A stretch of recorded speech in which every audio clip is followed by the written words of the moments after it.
অবশেষে হাতিঝিল থেকেও লাশ উদ্ধার হলো। দেখুন, এই যে হাতিঝিল ব্রিজ থেকে দেখে তারপর লোকেরা এসে লাশটাকে ওঠায়। দেখে আমরা ওনার সাথে কথা বলে দেখি কি বলে ওনারা।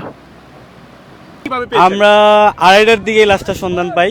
আপনার হচ্ছে ব্রিজ দিয়ে যাচ্ছিলাম, হঠাৎ করে দেখি যে কিছু একটা ভাসতেছে, পরে বুঝতে পারি যে এটা কোনো মানুষ। এখন আসলে লোকটা কে সেটা জানার জন্য আমি অনেককে বলি ভাই আমার সাথে কেউ নামেন, কেউ নামতে রাজি হয় না। পরে এই ভাই আমার সাথে নামে, পাশাপাশি হচ্ছে আরও কিছু ছোট ছোট পোলাপাইন, আমরা সবাই মিলে নামি।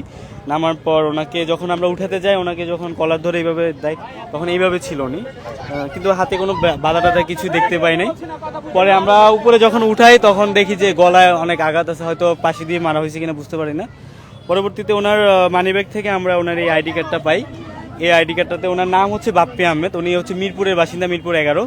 তো আমরা অনেকক্ষণ থেকে চেষ্টা করে মিরপুরে আমাদের যারা পরিচিত আছে তাদের মাধ্যমে ওনার বাসায় ঠিকানা খোঁজ পাঠাই। উপরে সকালে 2টা লাশ পাওয়া গেছে এবং তাদের অলরেডি দিয়ে দেওয়া হয়েছে পরিবারের কাছে হস্তান্তর করে।